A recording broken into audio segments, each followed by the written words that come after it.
cordial saludo a todos los oyentes de Radio María. Un día más, con la gracia del Señor, proseguimos el comentario del Catecismo de nuestra Madre la Iglesia. Lo habíamos dejado en el punto 1388.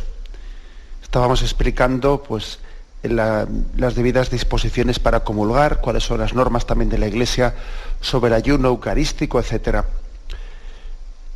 Ahora se habla sobre la importancia de la comunión frecuente y sobre la palabra o el discernimiento que la Iglesia ha hecho sobre ello. Dice el punto 1388. Es conforme al sentido mismo de la Eucaristía que los fieles, con las debidas disposiciones, comulguen cuando participan en la misa.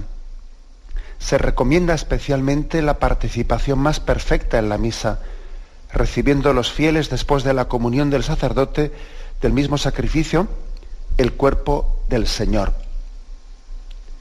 Dice también el siguiente punto, que trata el mismo tema, los leo conjuntamente. La Iglesia obliga a los fieles a participar los domingos y días de fiesta en la Divina Liturgia y a recibir al menos una vez al año la Eucaristía, si es posible en tiempo pascual, preparados por el sacramento de la reconciliación.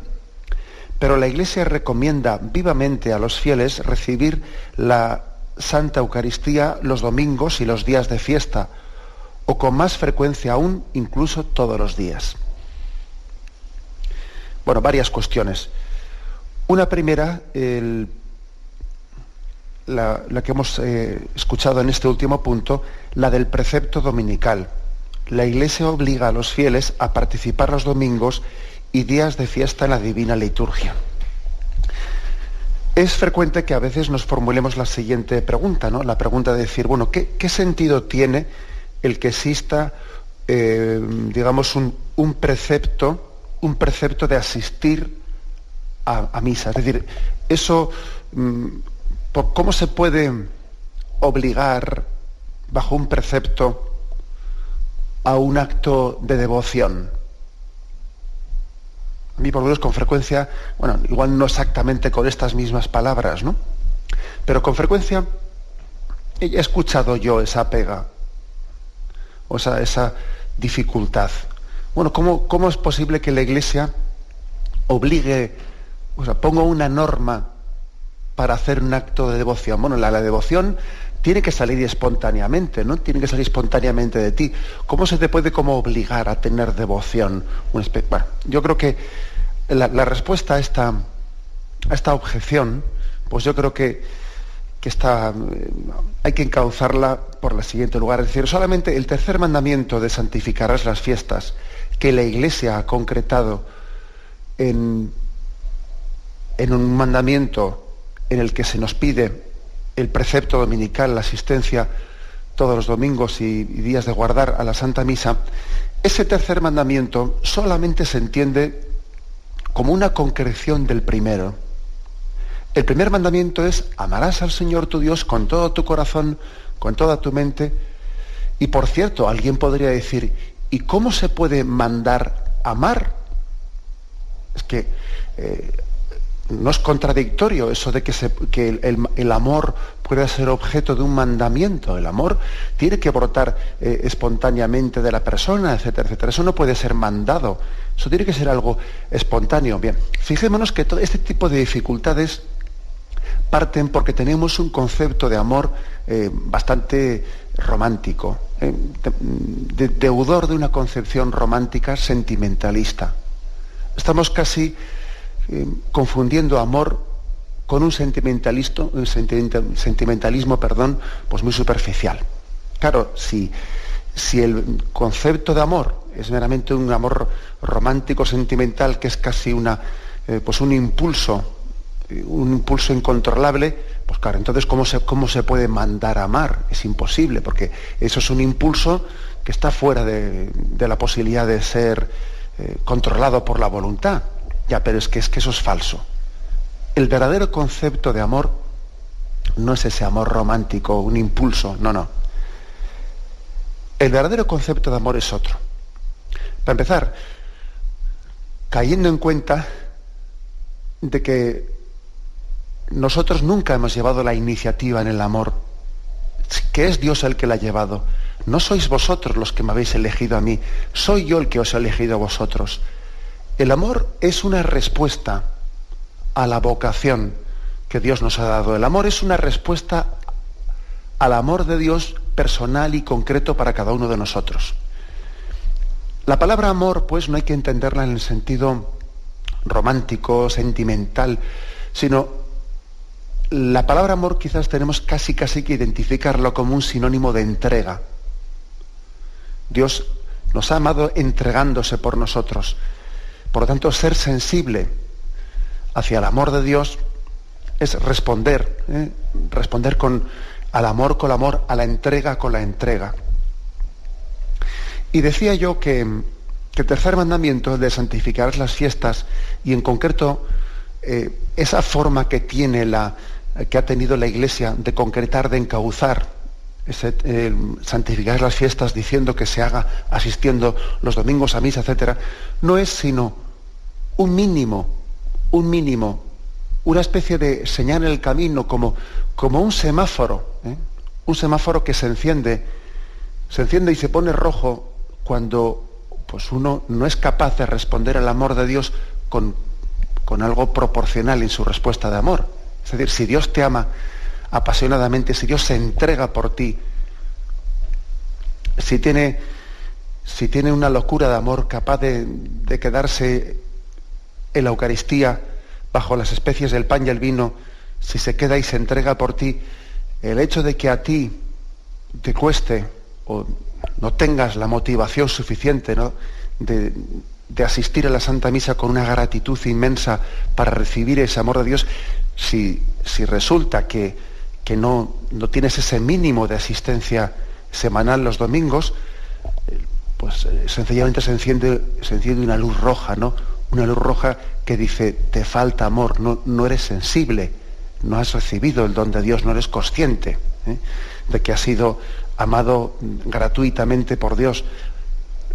El precepto de la asistencia dominical, la Iglesia lo ha formulado por una pedagogía que podríamos definirla, o describirla de la siguiente forma. Aquel que no tiene una disposición pronta para asistir los domingos a la Santa Misa, en el fondo está pecando de un pecado de falta de amor y falta de correspondencia al amor de Dios hacia nosotros. Así de claro. Imaginaros que igual que un hijo que en teoría tiene que amar a sus padres, pero si resulta que no comparte con ellos nunca su intimidad, ni está nunca con ellos, ni les dice nunca, ni les cuenta nunca sus planes, sus proyectos, y no les dedica ningún rato, bueno, pues sencillamente ese hijo está manifestando con sus obras, que falta una delicadeza de amor en esa relación con sus padres. Bueno, pues lo mismo le pasa a un cristiano. El cristiano que no tiene esa capacidad de asistir dominicalmente a misa, que no digo capacidad, sino que no tiene como asumido como que ese acto de la Eucaristía dominical es un mínimo, en la expresión de su gratitud hacia Dios. Bueno, pues precisamente el precepto dominical, ese precepto, lo que hace es indicarnos que estamos pecando por falta de amor, por falta de correspondencia al amor de Dios. Con lo cual, digamos que el pecado no consiste en la no asistencia, sino que es la no asistencia al domingo a misa, esa en concreto es un indicativo de la falta de amor y la falta de respuesta, la falta de sensibilidad para responder al amor de Dios. Es decir, que no se trata de que aquí la Iglesia ha añadido caprichosamente pues un precepto para cargar otro pecado más. No, hombre, no. Si es que aunque la Iglesia no hubiese puesto ese precepto, el pecado ya existía, que era un pecado de falta de respuesta al amor de Dios. El precepto que la Iglesia ha puesto no es el que crea el pecado, sino que es el que delata el pecado, el que denuncia el pecado, el que saca a la luz el pecado. Creo que esto es importante lo que estoy diciendo.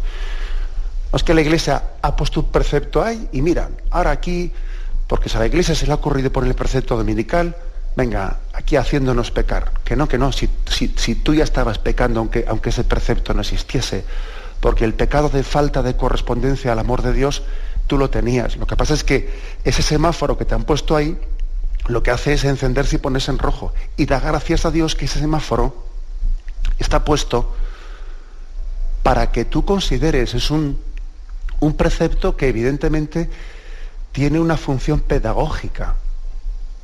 Tiene una función pedagógica porque te está recordando que en esa pereza, que en ese desorden de vida en el que no priorizas o te cuesta priorizar, pues de darle al Señor la centralidad del domingo y dedicarle un tiempo, etcétera, en esa falta de priorizar, pues se está delatando, se está dejando entrever, pues que el Señor no ocupa en tu corazón el puesto que tiene que ocupar.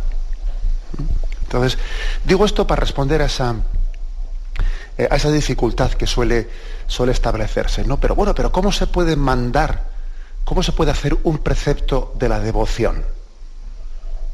Pues mire usted, si es que primero quitémonos de la cabeza ese concepto de amor romántico, como si el amor fuese un sentimiento incontrolable. No.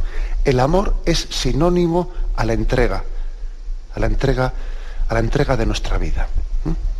Por eso el primer mandamiento dice amar, o sea, manda amar, porque no se trata de un amor romántico, se trata de un amor que se concreta en una entrega de vida. Y lo segundo, entendamos que el precepto de la asistencia dominical, el precepto dominical, no deja de ser sino un semáforo indicativo, pedagógico, que está denunciando cuando no tenemos un mínimo de respuesta al amor de Dios que se entrega por nosotros y que concreta esa entrega de amor por nosotros en la Eucaristía, aquel que ni siquiera ordena su vida para recibir el mayor de los dones de Dios, que es el de la Eucaristía. Pues hombre, lo que el precepto dominical hace es dejar al descubierto, dejar patente qué falta de amor tienes, que ni siquiera eres capaz de ir a recoger el don de Dios en la entrega de su vida que se te da la Eucaristía. Qué falta de amor tienes a ello. Bien, este es el sentido del precepto dominical. Lo reflexionamos y continuamos enseguida. En estos puntos que hemos leído, en la importancia de la comunión frecuente. Se nos habla de que la Iglesia, en su tradición, nos ha pedido un mínimo, el mínimo de la comunión una vez al año, por Pascua, si es posible por Pascua. Pero al mismo tiempo, enseguida, dicho esto, que es un mínimo, muy mínimo, nos dice en el punto anterior que lo más normal, lo más pleno, es que la participación en la Eucaristía conlleve también la comunión dentro de ella. Una participación en la Eucaristía no es plena si no se comulga en la celebración de la Eucaristía, no es plena. No quiere decir que no tenga sentido el que uno asista a misa y no comulgue, tampoco digamos que carece de sentido. No digamos eso porque es que a veces lo bueno es enemigo de lo mejor, en el sentido de que hemos puesto aquí también ejemplos de, pues imaginémonos una persona que en su vida tiene un cierto desorden en su vida, un pecado grave que le cuesta superar y que no se siente con capacidad de hacer una confesión con un corazón, con un propósito de enmienda para cambiar una situación irregular en su vida, un pecado del que se siente esclavo y que todavía tiene que caminar más hasta poder superar ese pecado y tener un propósito de enmienda y vivir en gracia. Bien, esa persona, pues el consejo que la Iglesia le da es que asista a la Santa Misa aunque no comulgue, porque también de esa asistencia a la Santa Misa humilde, sin acercarse a comulgar, también puede recibir la gracia para que llegue un momento en que tenga el verdadero arrepentimiento y la luz del Señor, pues para formular un propósito de enmienda. Luego, no digamos eso de que no tiene sentido asistir a misa si no se comulga. No es verdad. No es verdad, porque también supone una gran humildad, la asistencia a misa, a la Santa Misa, pues recibida con esa conciencia de indignidad. Acordaros de aquel episodio que dice el Evangelio que había pues un publicano allí, un fariseo en primera fila diciendo: te doy gracias, Señor, porque no soy como el de ahí atrás, ¿no?, que está ahí atrás. Y sin embargo, pues aquel que estaba puesto, que no se había atrevido a ponerse en la parte delantera, decía: perdóname, porque soy un pecador. Aquel publicano salió de allí justificado. Él no se atrevía a levantar los ojos, y sin embargo el otro, pues que se creía muy digno, no había salido justificado delante de Dios. O sea, es posible la asistencia a la Santa Misa con una conciencia de que uno no está bien preparado para comulgar, y quizás el Señor, en su providencia, pues quiere que esa persona tenga un camino, un recorrido, pues de medio plazo o largo plazo, un largo recorrido, hasta que pueda tener la disposición de arrepentirse y empezar a comulgar. Bien, pero dicho esto, hay que decir que la plenitud de la participación en la Santa Misa pues se tiene con la comunión, pues porque uno no asiste a la Santa Misa como quien asiste a un espectáculo, algo que está fuera de ti, sino que el que tú comulgues en la Santa Misa es como unirte, fundirte, hacer tuyo ese sacrificio que hemos ofrecido de Cristo al Padre. O sea que las dos cosas hay que decir, tanto una como la otra son dos matices importantes que hay que realizar. La Iglesia recomienda la comunión frecuente, incluso todos los días, dice en el 1389. Bueno, esto de comulgar todos los días, o la comunión frecuente, no sé si nos damos cuenta de que en la tradición de la Iglesia este ha sido un tema pues muy controvertido, muy peleado. En la antigüedad cristiana, sobre todo en los siglos III y IV, pues tenemos suficientes testimonios, incluso documentos, que recogen cómo era normal incluso la comunión diaria. O sea, que los cristianos más fervientes comulgaban diariamente, respondiendo a la voluntad de Jesús: tomad y comed, tomad y bebed. Pues veían en la comunión sacramental el modo normal de consumar su participación en el sacrificio eucarístico, ¿no? Solo los catecúmenos, que estaban preparándose para bautizarse, o los pecadores sujetos a la disciplina penitencial, se veían privados de la comunión en la Santa Misa. Pero pronto fue ocurriendo, incluso entre los monjes, pues que se comienza a posponer la comunión diaria. Se va como distanciando más, porque se tenía como el miedo de que una comunión demasiado frecuente, entre comillas, demasiado frecuente, pues podía caer un poco en la rutina. Entonces, ya con el monacato se comienza un poco a perder esa costumbre de la comunión diaria, de la comunión en todas las Eucaristías a las que asistía uno. San Agustín y Santo Tomás hablaron sobre esto. En concreto, Santo Tomás, que estamos hablando del siglo XIII, que es muy respetuoso siempre, ¿no?, pues con los santos padres de los primeros siglos, él examinó la licitud de la comunión diaria, diciendo que es claro que era conveniente recibirlo todos los días. En cambio, por parte de quienes comulgan, decía él, para que nos demos cuenta de cómo la cosa pues se convirtió en un debate, decía: por parte de quienes comulgan, no es conveniente a todos acercarse diariamente, sino solo las veces que se encuentren preparados para ello. Conforme a esto, él dice: ni alabo ni critico recibir todos los días la comunión. Eso dice Santo Tomás. En otro texto dice: el amor enciende en nosotros el deseo de recibirlo, y del temor nace la humildad de reverenciarlo. Las dos cosas, tomarlo a diario y abstenerse alguna vez, son indicios de reverencia hacia la Eucaristía, dice Santo Tomás. Porque bueno, el amor quiere recibirlo, pero también el temor quiere reverenciarlo y no recibirlo diariamente. Entonces él dice, tanto el recibirlo, tomarlo a diario, como abstenerse alguna vez, las dos cosas son signo de amor. San Agustín dice, San Agustín es muy anterior a Santo Tomás, es del siglo V, dice, cada uno obre en esto según le dicte su fe, piadosamente, pues no altercaron Zaqueo y el centurión por recibir uno gozoso al Señor y por decir el otro, no soy digno de que entres en mi casa. Los dos glorificaron al Salvador, aunque de distinta manera. Fijaros bien, aquí San Agustín pone dos casos. Zaqueo, que tenía un deseo tremendo una alegría tremenda porque Jesús iba a ir a su casa, a hospedarse con él, y el centurión, que no se atrevió a que Jesús fuese a su casa, y le dijo, no es necesario, basta que digas una palabra y quedaré sano. Y tomando estos dos modelos, dice San Agustín, bueno, pues se puede comulgar diariamente o también reverenciar a Jesucristo pues sin hacerlo. Con todo, el amor y la esperanza a la que siempre se nos invita a la Eucaristía, pues son preferibles al temor. Esto viene a decir también San Agustín.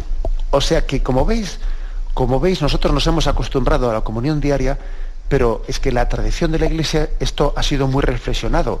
Fue en el año 1905, o sea, como quien dice hace poco tiempo, hace 100 años, que San Pío X, él fue el que dispuso en un decreto la conveniencia de la comunión frecuente, bajo unas determinadas condiciones y saliendo en contra de la posición jansenista, porque el jansenismo fue también una herejía rigorista que también influyó bastante en un temor, en un miedo a la comunión diaria. Y el jansenismo fue uno de los causantes de que muchas personas no se alejasen de la comunión. Que incluso la recepción de la comunión quedase exclusivamente pues para en alguna ocasión en la que el director espiritual, bajo un consejo particular, permitiese comulgar, y entonces con permiso del director espiritual uno comulgaba un día determinado. El jansenismo influyó mucho en ello, y San Pío X, saliendo al paso de esas reminiscencias que el jansenismo había dejado pues en muchos lugares de la Iglesia, él dice lo siguiente: el deseo de Jesucristo y de la Iglesia de que todos los fieles se acerquen diariamente al sagrado convite se cifra principalmente en que los fieles, unidos con Dios por medio del sacramento, tomen de ahí la fuerza para reprimir la concupiscencia, para borrar las culpas leves que diariamente ocurren y para precaver los pecados graves a que la fragilidad humana está expuesta. Pero no principalmente para mirar por el honor y la reverencia del Señor, ni para ello se paga o premio de las virtudes de quienes comulgan. De ahí que el Santo Concilio de Trento llama a la Eucaristía antídoto con que nos libramos de las culpas cotidianas y nos preservamos de los pecados mortales. Según esto, dice aquella disposición de San Pío X, la comunión frecuente y cotidiana está permitida a todos los fieles, de cualquier orden y condición, de suerte que a nadie se le pueda impedir, con tal de que esté en estado de gracia y se acerque a la comunión con recta y piadosa intención. Segundo, la recta intención consiste en que quien se acerque a la Sagrada Mesa no lo haga por rutina, por vanidad o por respetos humanos, sino para cumplir la voluntad de Dios y unirse más a Él por la caridad y remediar las propias flaquezas. Tercero, aun cuando conviene sobremanera que quienes reciben frecuente y hasta diariamente la comunión estén libres de pecados veniales, por lo menos de los más plenamente deliberados, basta sin embargo que no tengan culpas mortales, con propósito de no pecar más en adelante. Cuarto, ha de procurarse que a la Sagrada Comunión preceda una diligente preparación y le siga una conveniente acción de gracias. Quinto, debe el confesor también instruir y ayudar al penitente, pues, para disponerle a una recepción más adecuada del sacramento de la Eucaristía. Bien, estas son un poco las disposiciones en las que San Pío X, pues, nos aconsejó la comunión frecuente. Como veis, nosotros igual, pues es posible que comulguemos con demasiada ligereza, sin darnos cuenta del tesoro tan grande que supone la Sagrada Comunión. De hecho, hay otros testimonios que son muy, vamos, incluso graciosos, ¿eh? Por ejemplo, el de Santa Catalina de Siena. La Santa Catalina de Siena, ella sentía el deseo de comulgar diariamente, y había allí también en aquel tiempo, pues, muchas personas, incluso personas de iglesia, que veían un exceso, que esta mujer, Catalina de Siena, comulgase diariamente. Eso no les parecía normal y se metían con ella, ¿no?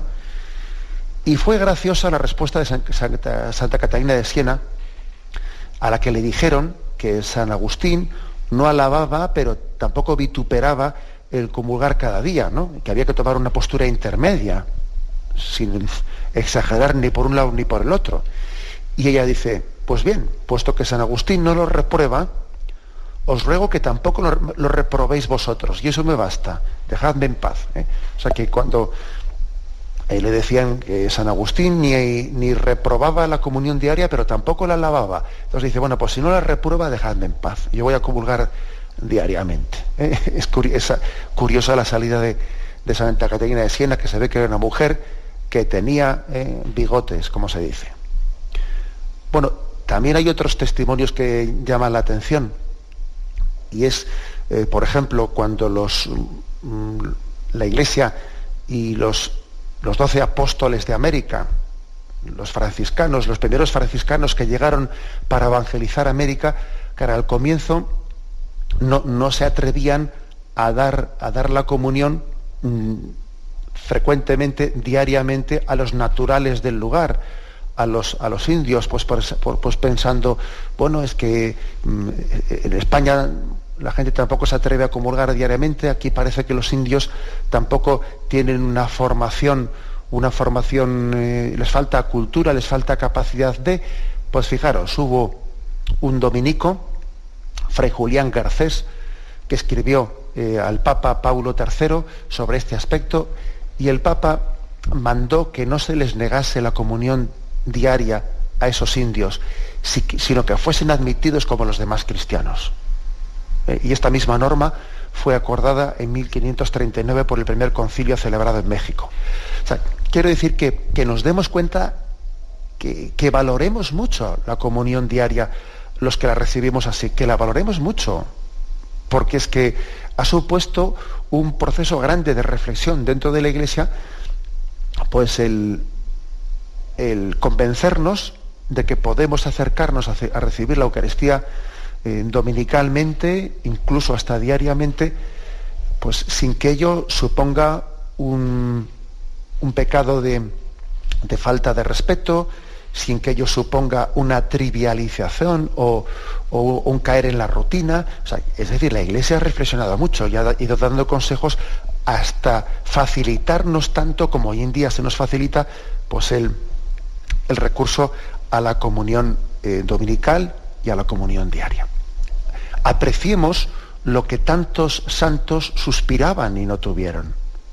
No sé si nosotros lo apreciamos.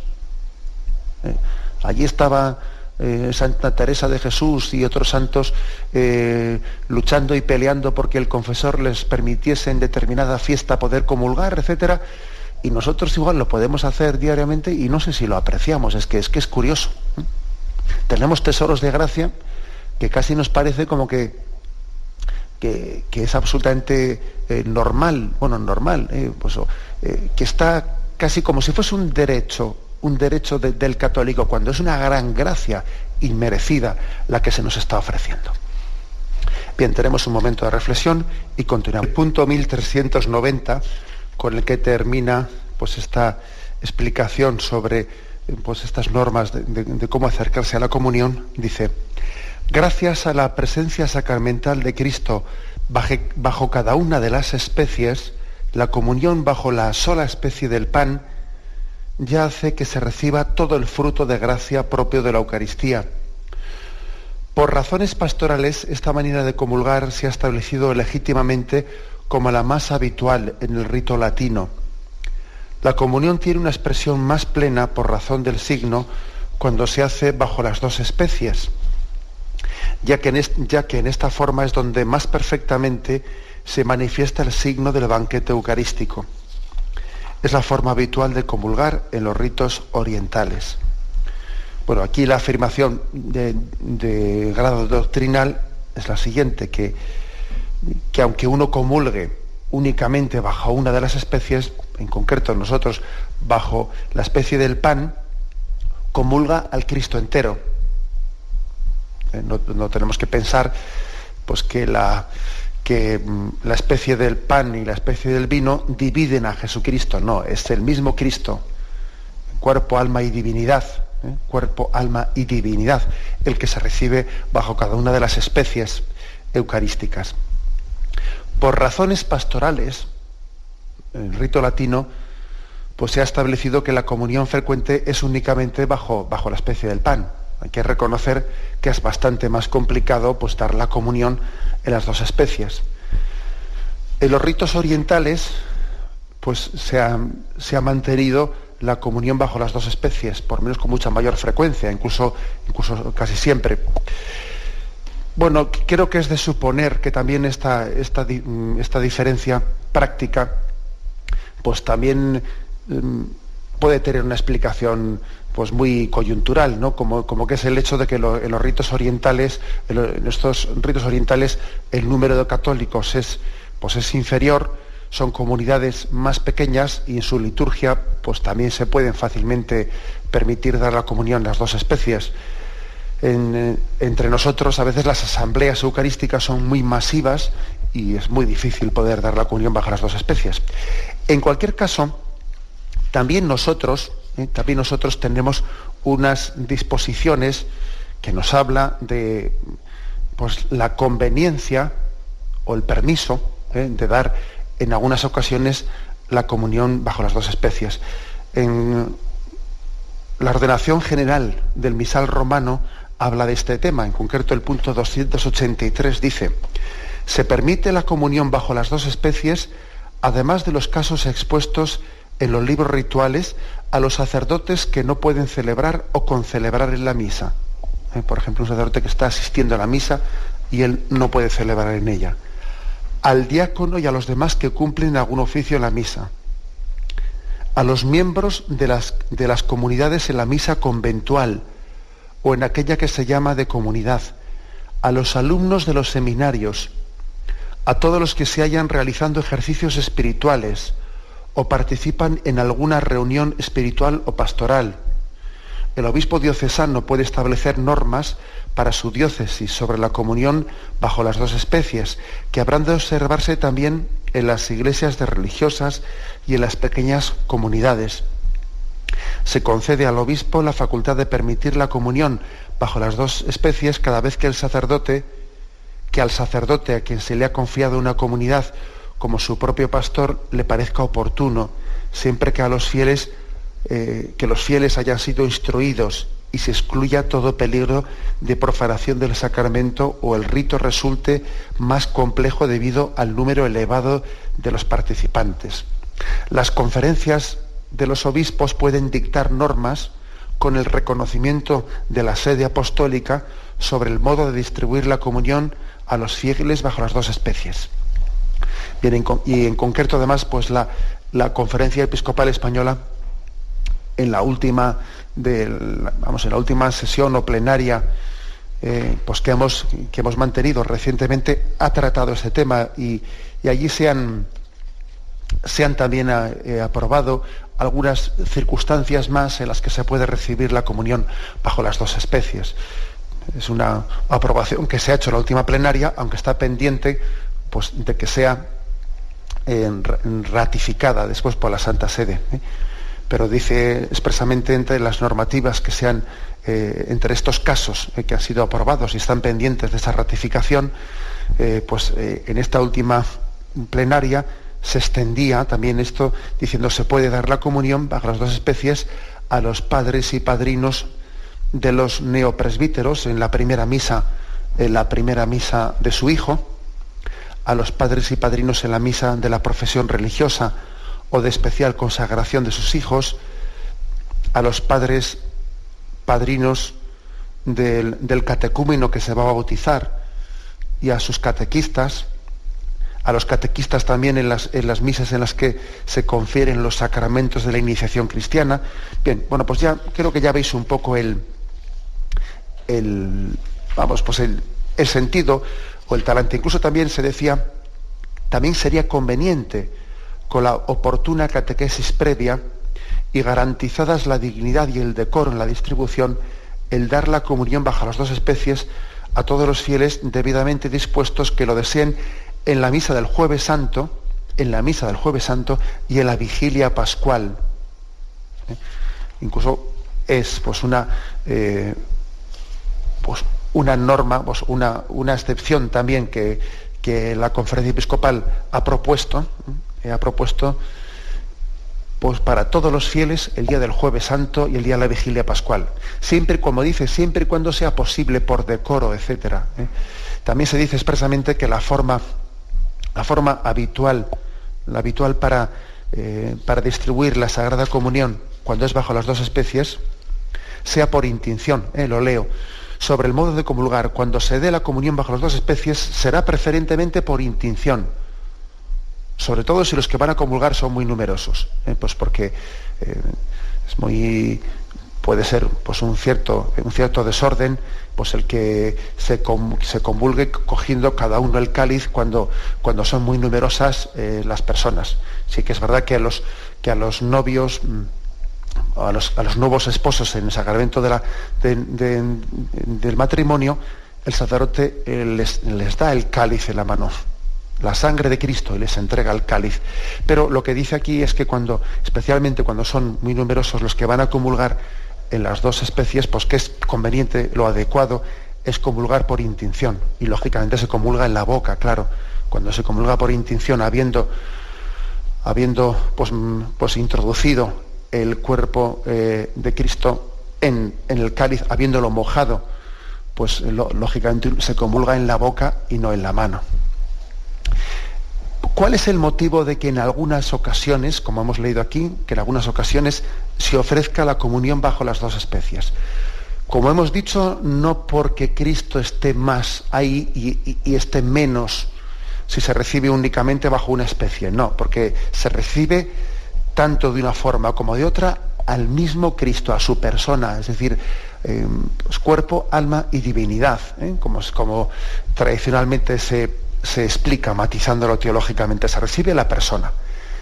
Si la Iglesia lo propone hacer en ocasiones especiales como estas que os he dicho, es sencillamente por un motivo pedagógico, para caer más en cuenta de esa presencia, de esa entrega de Cristo, de su vida y su sangre por nosotros, por motivos pedagógicos, no por otra cosa. Igual que si también la Iglesia recomienda la exposición del Santísimo, es por lo mismo, es decir, porque Cristo esté en el sagrario con la puerta cerrada o le saquemos fuera del sagrario y les pongamos visiblemente en una custodia, no es que esté más, estaba igual dentro también del sagrario, pero nosotros también necesitamos signos para caer más en cuenta de la presencia real de Cristo. O sea que también la Iglesia, que es madre, que es una gran pedagoga y maestra de la fe, también entiende que hay que recurrir a ciertos signos pues para todavía fomentar más nuestra fe, fomentar más la conciencia de la presencia real de Cristo, como es el caso ese de la exposición del Santísimo, que os he dicho, o para fomentar más la conciencia de que Cristo entrega su vida, entrega que la Eucaristía es el sacrificio de Cristo entregado por la remisión de los pecados. Esta es mi sangre que se derrama por vosotros. Eso todavía se significa más y se subraya más cuando se recibe la comunión bajo las dos especies. Pero no es, ni mucho menos, que Cristo esté más presente que si únicamente uno lo recibe bajo una de las dos especies. Concluido este capítulo, seguiremos con los frutos de la comunión a partir del próximo día. Ahora nos quedamos en este punto 1390 y nuestra Iglesia Madre nos bendice y nos da la bendición de Dios Padre. La bendición de Dios Todopoderoso, Padre, Hijo y Espíritu Santo, descienda sobre vosotros. Alabado sea Jesucristo.